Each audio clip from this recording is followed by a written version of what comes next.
Hi friends, मैं आकांक्षा Sharma GK with आकांक्षा में आपका स्वागत करती हूँ।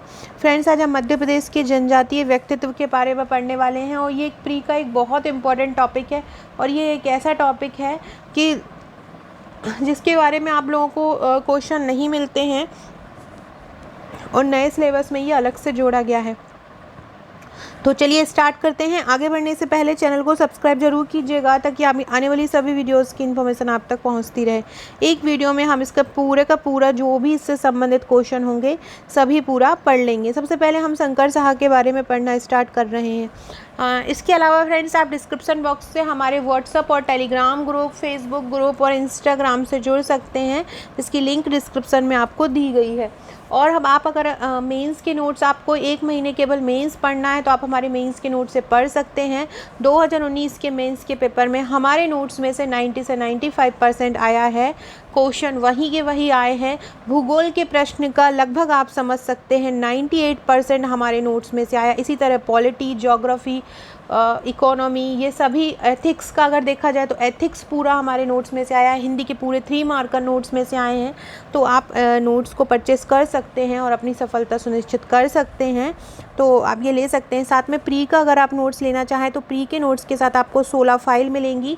16 बुकलेट में आपको पूरी 10 यूनिट कवर मिलेंगी। साथ में पीछे ऑब्जेक्टिव और वन लाइनर भी मिलेंगी ताकि आप अपनी प्रैक्टिस कर सकें। एंड टाइम पर आप अकेले अगर पीछे के जो वन लाइनर और ऑब्जेक्टिव ही करेंगे तो भी आपका पेपर में उसमें से ही आएगा। साथ में आपको 5000 MP GK के वन लाइनर मिलेंगे जिसमें आपको पूरा का पूरा मध्य प्रदेश कवर है। तो अगर आप हमारे मेंस और प्री दोनों का पैकेज लेना चाहते हैं तो आपको 68 बुकलेट मिलेंगी। इस 68 बुकलेट में आपको पुराने मेंस के पुराने सालों के हल प्रश्न पत्र, पूरा मेंस का पैकेज, 12 फाइल 3 मार्कर की मिलेंगी, 25 फाइल नोट्स की मिलेंगी, प्री की 16 फाइल मिलेंगी और 3 टेस्ट की फाइल मिलेंगी। इस प्रकार से 68 बुकलेट मिलेगा। लेकिन अगर आप मेंस का अकेले लेना चाहते हैं तो मेंस का आपको 45 बुकलेट मिलेगा जिसमें पुराने पेपर्स मिलेंगे 5 साल के, 3 मार्कर मिलेंगे और 25 फाइल आपको नोट्स की मिलेंगी। साथ में आपको 25 पेड ग्रुप मिलेंगे। इन पेड ग्रुप में आपको आंसर राइटिंग दी जाती है। आपको अलग अलग प्रकार के आंसर्स दिए जाते हैं। अगर आप लोग 1 साल से, लगभग बहुत सारे लोग 1 साल से हमारे साथ जुड़े हुए हैं जिन्होंने 2019 का मेंस दिया है, आप उनसे भी संपर्क कर सकते हैं और उनको भी पता है कि हमारे ग्रुप में बराबर से नए नए आंसर्स दिए जाते हैं। नए नए आंसर्स, अलग अलग एक आंसर को किस तरीके से घुमा कर पूछ लिया जाता है, उस तरीके से क्वेश्चन आंसर फ्रेमिंग की जाती है। और मेरे सभी नोट्स प्रश्नोत्तर श्रृंखला में है मेंस के, तो आप उसको ले सकते हैं। आप मुझे व्हाट्सअप करके उसकी जानकारी ले सकते हैं। पहला क्वेश्चन है, शंकर साहा का जन्म कहाँ हुआ था और कब हुआ था? तो शंकर साहा का जन्म हुआ था महाकौशल क्षेत्र में। और आपसे पूछे कब हुआ था तो 1783 ईस्वी में। शंकर साहा का जन्म कब हुआ था? 1783 ईस्वी में शंकर साहा का जन्म हुआ था। शंकर साहा किसके प्रपौत्र थे? शंकर साहा किसके प्रपौत्र थे? तो शंकर साहा किसके प्रपौत्र थे? निजाम शाह के। शंकर साहा किसके प्रपौत्र थे? निजाम शाह के शंकर साहा प्रपौत्र थे। नेक्स्ट है, शंकर साहा कहाँ के राजा थे? तो शंकर साहा कहाँ के राजा थे? गोंडवाना के। शंकर साहा कहाँ के राजा थे? गोंडवाना के राजा थे। शंकर साहा के पिता का नाम क्या था? शंकर साहा के पिता का नाम सुमेर साहा था। रघुनाथ साहा कौन थे? रघुनाथ साहा शंकर साहा के पुत्र थे। आपसे ये भी पूछ सकते हैं शंकर साहा के पुत्र कौन थे? शंकर साहा के पुत्र थे रघुनाथ साहा। शंकर साहा ने 1857 की क्रांति का नेतृत्व कहाँ से किया था? तो महाकौशल से किया था। शंकर साहा ने किस अंग्रेज के खिलाफ जनता और जमींदार के लिए संघर्ष का ऐलान किया? लेफ्टिनेंट जनरल क्लार्क के। शंकर साहा ने किस अंग्रेज के खिलाफ जनता और जमींदारों के लिए संघर्ष का ऐलान किया? लेफ्टिनेंट जनरल था क्लार्क, उसके खिलाफ तो शंकर साहा के लिए कोई अंग्रेज का नाम आ जाए तो आपको याद रखना है लेफ्टिनेंट जनरल क्लार्क। ये जो क्लार्क था वो किस रेजिमेंट का कमांडर था? 52वीं रेजिमेंट का कमांडर था। क्लार्क किस रेजिमेंट का कमांडर था? 52वीं रेजिमेंट का कमांडर था। शंकर साहा का कौन सा दरबारी सारी सूचनाएं अंग्रेजों को देता था? तो एक था खुशाल चंद्र गद्दार था, वो सारी सूचनाएं जो है वो अंग्रेजों को देता था।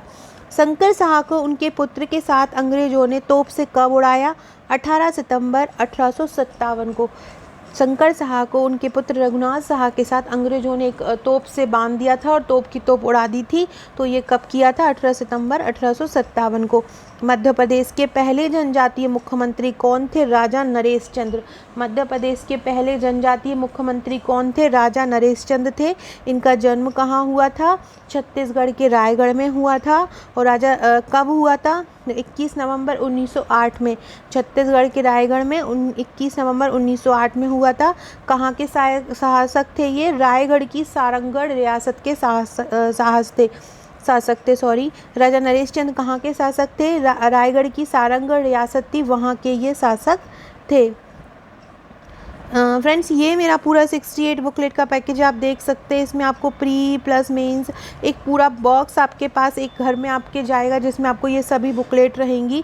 अगर आप मेंस की बुकलेट चाहें तो सॉफ्ट कॉपी में भी ले सकते हैं, सॉफ्ट कॉपी में भी अवेलेबल है। अगर आपके पास कंप्यूटर है या आपके पास आसपास कोई फ़ोटोकॉपी शॉप है जो आपको कम में निकाल सकती है, तो आप नोट्स ले सॉफ्ट कॉपी में लेके खुद कॉपी भी करा सकते हैं। धीर सिंह का जन्म कब हुआ था? धीर सिंह का जन्म 1820 में हुआ था, 1820 ईस्वी में हुआ था। धीर सिंह का जन्म कहाँ हुआ था? रीवा के कछिया टीला गांव में हुआ था। किसके आदेश पर धीर सिंह पंजाब के राजा रणजीत सिंह के यहाँ नौकरी करने के लिए गए? तो रीवा महाराज के आदेश पर धीर सिंह पंजाब के राजा रणजीत सिंह के यहाँ नौकरी करने गए हुए थे। गंजन सिंह कोरकू का जन्म कहाँ हुआ था? बैतूल जिले के घोड़ा डोंगरी में। टुरिया जंगल सत्याग्रह का नेतृत्व किसने किया था? गंजन सिंह कोरकू ने। पैमा फाल्या का जन्म कहाँ हुआ था? अलीराजपुर में हुआ था। पैमा फाल्या का जन्म कहाँ हुआ था? अलीराजपुर में हुआ था। विश्व प्रसिद्ध पिथौरा चित्रकला में उस्ताद कौन थे? पैमा फाल्या। विश्व प्रसिद्ध पिथौरा चित्रकला में उस्ताद कौन थे? पैमा फाल्या थे। पिथौरा पेंटिंग किस जनजाति की एक विशिष्ट कला है? भील जनजाति की। पिथौरा चित्रकला में क्या केंद्र होता है? घोड़ा पिथौरा। पैमा फाल्या को शिखर सम्मान कब मिला? 1986 में। तुलसी सम्मान कब मिला? 2007 में। स्वर्गीय जमुना देवी का जन्म कहाँ हुआ था? स्वर्गीय जमुना देवी का जन्म धार के सरदारपुर में हुआ था। और बुआ जी किसको बोलते हैं? जमुना देवी का ही उपनाम है बुआ जी, जिनको बुआ जी बोला जाता है। मध्य प्रदेश की पहली महिला उप मुख्यमंत्री कौन थी? और ये जनजातीय थी, इसलिए ये क्वेश्चन इम्पॉर्टेंट हो जाता है कि मध्य प्रदेश की प्रथम महिला उप मुख्यमंत्री कौन थी? तो जमुना देवी थी। आपसे पूछें कि प्रथम महिला नेता प्रतिपक्ष मध्य प्रदेश की कौन है, तो वो जमुना देवी हैं और ये 2003 में बनी। ये 12वीं विधानसभा में नेता प्रतिपक्ष रही थी। फ्रेंड्स, ये हमारे प्रीलिम्स का पैकेज है। ये प्रीलिम्स की पूरी बुकलेट है। इसमें आपको 16 फाइल मिलेंगी। इसमें मैप की फ़ाइल भी इंक्लूड है। इसमें इंडिया का, वर्ल्ड का, मध्य प्रदेश का, तीनों के मैप को बहुत अच्छे से समझाया गया है। प्लस आपको एक ट्रिक की फ़ाइल भी एक्स्ट्रा दी गई है, ताकि आप कोई क्वेश्चन आपको याद नहीं होता है तो आप ट्रिक के द्वारा याद कर सकते हैं। ये MPG के वर्ल्ड लाइनर इसमें दिया गया है। अलग से एक योजना की फ़ाइल दी गई है, ये आप देख सकते हैं। योजना की एक पर्यावरण की फ़ाइल है, तो ये आप देख सकते हैं यहाँ पे इस तरीके से फ़ाइल दी हुई है। भारत ज्योति सम्मान जमुना देवी को कब मिला था? 2001 में। भारत ज्योति सम्मान जमुना देवी को कब मिला? 2001 में मिला। श्री बादल भोई कहाँ के क्रांतिकारी थे? छिंदवाड़ा के। श्री बादल भोई जो एक जनजातीय व्यक्तित्व थे, वो कहाँ के क्रांतिकारी नेता थे? छिंदवाड़ा के। श्री बादल भोई का जन्म कहाँ हुआ था? परासिया तहसील में हुआ था, डुंगरिया तीतरा गांव में। श्री बादल भोई ने नेतृत्व कब किया? मतलब किस आंदोलन के समय इन्होंने नेतृत्व किया? तो असहयोग आंदोलन के दौरान 1923 में इन्होंने नेतृत्व किया। बादल भोई की मृत्यु कैसे हुई? 1940 में अंग्रेज़ शासक ने चुपचाप से अंग्रेज़ शासक ने इनको जहर दे दिया था बादल भोई को, जिसके कारण इनकी मृत्यु हो गई थी। बादल भोई का जन्म कब हुआ था? 1845 में। भीमा नायक का जन्म कब हुआ था? तो ये बड़वानी ज़िला है, उसका पंचमोहली गांव में हुआ था और ये पश्चिमी निमाड़ रियासत के थे। कौन? भीमा नायक। पंचमोहली गांव में इनका जन्म हुआ था। भीमा नायक का कार्यक्षेत्र कहाँ रहा है? बड़वानी रियासत में। जो बड़वानी रियासत से जो वर्तमान खानदेश है, वहाँ तक इनका शासन रहा था। भीमा नायक की प्रमुख भूमिका कौन सी थी? इन्होंने अम्बा पानी युद्ध में प्रमुख भूमिका निभाई थी। निमाड़ का रॉबिन हुड किसे कहा जाता है? निमाड़ का रॉबिन हुड भीमा नायक को कहा जाता है। भीमा नायक का स्मारक कहाँ पर है? तो बड़वानी सिलावत मार्ग, धुआरा बावड़ी गांव में इनका स्मारक है। खाज्या नायक का जन्म कहाँ हुआ था? खाज्या नायक का जन्म हुआ था निमाड़ सांगली गांव में। खाज्या नायक शहीद कहाँ हुए थे? 11 अप्रैल 1858 में हुए थे। भीमा नायक शहीद कब हुए थे? 29 दिसंबर 1876 को पोर्ट ब्लेयर में, अंडमान की कैपिटल में। भीमा नायक का प्रथम विद्रोह कब हुआ था? किसके विरुद्ध हुआ था भीमा नायक का? साहूकारों के विरुद्ध हुआ था। फ्रेंड्स, इसकी पीडीएफ मैं आपको मेरे व्हाट्सएप के टेस्ट ग्रुप और प्री ग्रुप में पहुंचा दूंगी। ये मेरी टेस्ट सीरीज़ है, आप देख सकते हैं। इस प्रकार की 3 फाइल आपके पास पहुंचेंगी। इनमें 10,000 प्रश्न कवर किए गए हैं। खाज्या नायक को अंग्रेजों की भील पलटन में कौन सी जिम्मेदारी सौंपी गई थी? तो 24 मील तक की चौकीदारी की जो जिम्मेदारी है वो खाज्या नायक को सौंपी गई थी। 1850 में हत्या के अपराध में खाज्या नायक को कितने साल की सज़ा दी गई? 10 साल की। अम्बापानी का युद्ध कब हुआ था? 11 अप्रैल 1858 को हुआ था। किसके बीच हुआ था? अंग्रेजों और भील सेना के बीच हुआ था। अम्बापानी के युद्ध में क्या हुआ? तो खाज्या नायक का जो पुत्र था दौलत सिंह 14 साल का, वो इस अम्बापानी के युद्ध में मारा गया था। खाज्या नायक को किसने मौत के घाट उतारा? एक अंग्रेज था कर्नल जेम्स आउटरम, उसने विश्वासघात द्वारा खाज्या नायक को मौत के घाट उतार दिया। ये क्वेश्चन बहुत इंपॉर्टेंट है, इनको अच्छे से कीजिएगा कि खाज्या नायक को किसने मौत के घाट उतारा? तो कर्नल जेम्स आउटरम ने विश्वासघात के द्वारा इनको मौत के घाट उतार दिया था। मध्य प्रदेश सरकार द्वारा खाज्या नायक दिवस कब मनाया जाता है? 11 अप्रैल को मनाया जाता है। मध्य प्रदेश सरकार द्वारा खाज्या नायक दिवस कब मनाया जाता है? 11 अप्रैल को। रानी अवंतीबाई का जन्म कब हुआ और कहाँ हुआ? 16 अगस्त 1831 को सिवनी के मनखेड़ी गाँव में हुआ था। रानी अवंतीबाई का विवाह किससे हुआ? तो रामगढ़ के राजा लक्ष्मण सिंह थे, उनके पुत्र थे विक्रमादित्य, जिनसे रानी अवंतीबाई का जन्म हुआ। रानी अवंतीबाई के पुत्र कौन थे? आमान सिंह और जुझार सिंह। रानी अवंतीबाई के पुत्र कौन थे? आमान सिंह और जुझार सिंह। रानी अवंतीबाई ने कब विद्रोह किया? 1857 में किया। लॉर्ड वेलिंगटन और रानी के बीच युद्ध कब हुआ था? तो 15 जनवरी 1858 को हुआ था। और इस युद्ध में क्या हुआ था? जब रानी को पता चला कि मैं अब नहीं जीतने वाली हूँ, तो उनका एक सेनापति था उमराव सिंह, उन्होंने उसकी तलवार को लेकर अपने में घोंप लिया था। तो याद रखिएगा कब? 15 जनवरी 1858 को। रानी अवंतीबाई की समाधि कहाँ पे है? तो रानी अवंतीबाई की समाधि है डिंडोरी जिले में। रानी अवंतीबाई की समाधि कहाँ है? डिंडोरी जिले, जो डिंडोरी जिला में शाहपुर के पास बालपुर गांव में। टंट्या भील का जन्म कहाँ हुआ था? खंडवा की पंधाना तहसील में। टंट्या भील का जन्म कब हुआ था? 1842 में।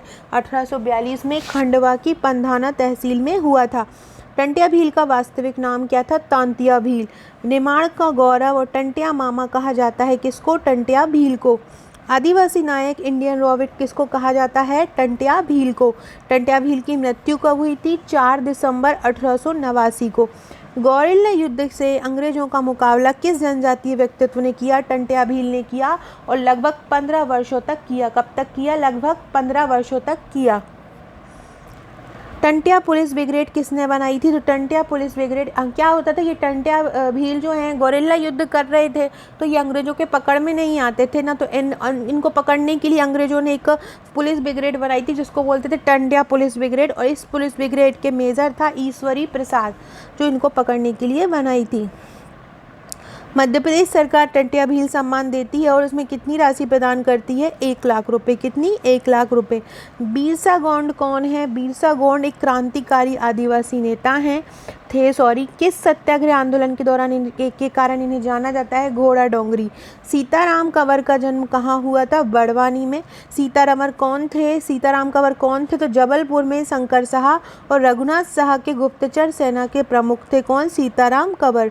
सीताराम की भूमिका कैसी थी? आदिवासी समाज को एक नई दिशा प्रदान करने की इनकी भूमिका थी। झलकारी बाई का जन्म कब हुआ था? झलकारी बाई का जन्म हुआ था 22 नवंबर 1830 को। झलकारी बाई का जन्म कहाँ हुआ था? झांसी के भोजला गांव में इनका जन्म हुआ था। झलकारी बाई का विवाह किसके साथ हुआ? पूरन सिंह के साथ हुआ। झलकारी बाई कौन थी? तो झांसी की रानी लक्ष्मीबाई का एक तोपची था, उनकी जो तोपची की पत्नी थी, और उस झांसी की रानी की जो दल था उसमें एक दुर्गा दल था, उसकी इस महिला सेनापति भी थी। झलकारी बाई की समाधि कहाँ पे है? ग्वालियर में है। और झलकारी बाई शहीद कब हुई थी? 1857 के विद्रोह का दमन करते हुए ये शहीद हो गई थी।